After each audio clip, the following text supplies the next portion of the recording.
What's going on, y'all? Fast Sports Talk back at it with another video talking some NFL, here to give you guys my rapid waiver wire pickups now for week 3, as week 2 is now under wraps. So here to give you guys my top 5 waiver wire adds this week that you guys need to add, and I'm going to be going in order from worst to best, but these are all great pickups. Stick around till the end. Going to give you guys a few more nuggets for additions that you guys don't want to miss. But with that being said, let's get started. At number 5, we have Evan Engram, tight end, New York Football Giants. So Evan Engram led the Giants in receiving yards, even with Odell Beckham Jr. back.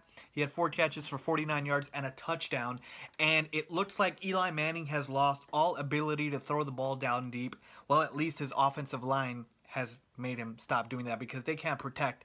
And Eli does look washed, folks, okay? Let's just say it what it is. As bad as the Giants' offense is, you can blame a lot of the part on OBJ not being fully healthy, on the offensive line being shoddy, no running game. But Eli himself has looked pretty bad, and it looks like, like I said, his ability to move the ball down the field and move it consistently is a struggle right now, and that means more looks for rookie tight end Evan Engram, who's catching all of those passes in the flat. Like I said, he's already developing rapport with Eli, and I believe he's going to have season-long rapport with Eli Manning, who suddenly, like I said, doesn't throw deep. So I like Evan Engram. For guys that lost Greg Olsen, this is a great pickup. If Evan Engram is still on your waiver wire, you better go get him, okay?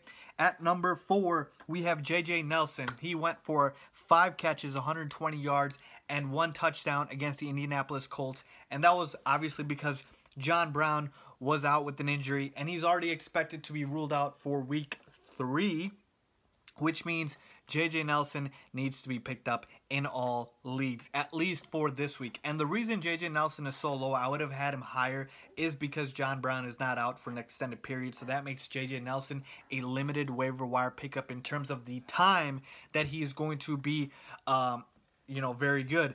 But if John Brown misses more time, J.J. Nelson becomes a must-add. I like him as a wide receiver 3. He is the most explosive receiver in this Arizona offense by far. Carson Palmer, another guy that looks absolutely washed this year, and he needs playmakers around him. Larry Fitzgerald is great, but he's just an intermediate threat. You have no big deep ball threat and a playmaker like J.J. Nelson on this team, and I think if he gets the opportunity with John Brown continuing to be out, he's going to produce.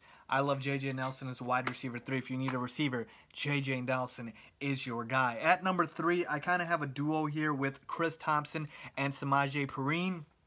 Now, Chris Thompson had a monster game, but let's pump the brakes just a little bit, okay? He had, 3 rushes for 77 yards and 3 catches for 29 yards, okay? The 77 yards rushing, one of them was like a 60-some yard rush, okay? So that's where all his production came from, and that was a touchdown as well. So will that happen every week? Of course it won't. So don't just go after these numbers and think, oh my God, Chris Thompson is an RB2 the rest of the way. No, Chris Thompson's viable. He's a PPR threat every week. If you're in a PPR league, he is for sure an RB3 at least to me. But here's the thing with Chris Thompson. He's still a passing down back at the end of the day. He will not be an early down back, and he won't be a goal line guy for the Redskins. Now, Rob Kelly has a fractured rib, I believe, and the extent of the injury and in terms of how long he'll be out is not known at this point. And Samaje Perine is the other guy, and he rushed for 21 carries for 67 yards. So the rookie, Samaje Perine, he is going to be getting the early down work. So to me, with these 2 guys, it'll basically be a split. Who would I rather have? I think if Rob Kelly misses a lot of time, in PPR leagues for sure, I would have Chris Thompson. But in standard leagues, I might lean towards Perine. But here's the thing. With Chris Thompson, it just feels like the Redskins offense, which is kind of stuck in neutral, likes to use Chris Thompson a lot more. He's kind of like the Eagles with Darren Sproles. So I like Chris Thompson a smidgen over Samaje Perine if Rob Kelly misses time. So I think he has standalone value. Go ahead and pick up Chris Thompson if you need a running back, okay? At number 2, you guys might not have heard of him, but you will now. Rashard Higgins. Yes, that's right. Rashard Higgins of the Cleveland Browns. Go look him up if you don't know who the hell this guy is, okay? Because a lot of people don't. But here's the thing. Based off of volume, he is going to be one of the hottest waiver wire ads this week and moving forward, because Corey Coleman, the Cleveland Browns' best receiver, out for the year, broken hand, broke the same hand that he broke last year. He's gone. Kenny Britt has been a scrub for the Browns. He's been a waste of a free agent signing. And this guy, Rashard Higgins, looks to be the best playmaker, especially as a receiver, that they have now that they lost Corey Coleman. And Kenny Britt, like I said, is trash, okay? He played 54 snaps, which is more than Britt. He had 11 targets for 95 yards. So very good production in the game with Corey Coleman when he was hurt. So he's shown you he can produce. So this is not an unproven guy coming off the bench that he's going to be the next man up. No, he had a great game, and I believe he has wide receiver 3 value the rest of the way just based off of volume. Deshaun Kaiser has to throw to somebody, okay? He's not going to throw to the tight ends all the time. They got decent tight ends. I mean, David Njoku, Seth DeValve, but these guys are not that talented. Rashard Higgins has shown something in that one game that he's played so far. I'm willing to take the gamble on him just based off of volume, like I said.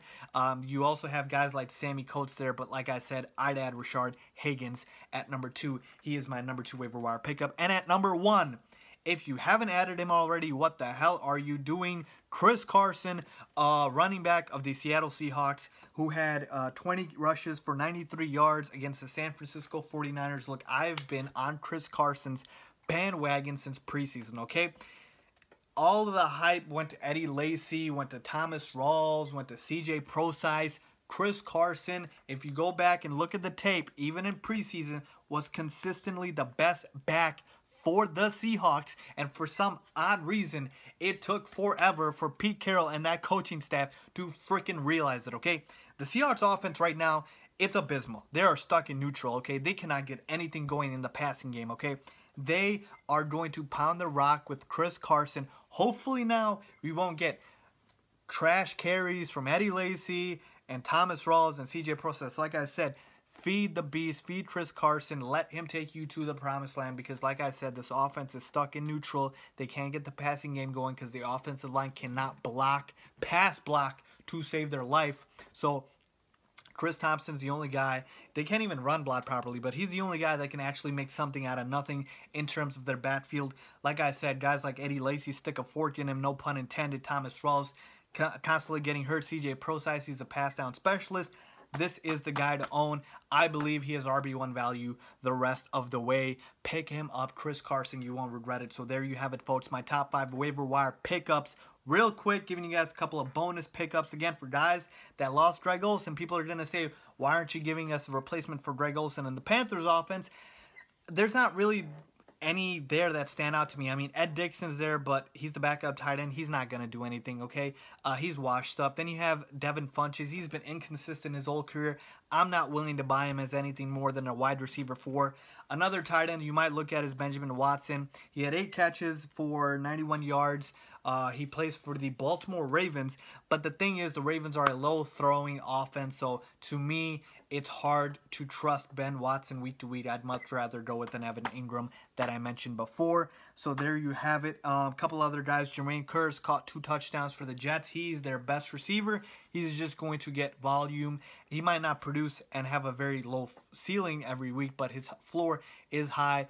So Jermaine Kearse, if you want to go ahead and add him. And then a QB for you guys. Shout out, repping NU, Trevor Siemian of the Denver Broncos, who has ripping apart defenses in the first 2 weeks of the NFL season. 231 yards, 4 touchdowns, and 1 pick against the Dallas Cowboys.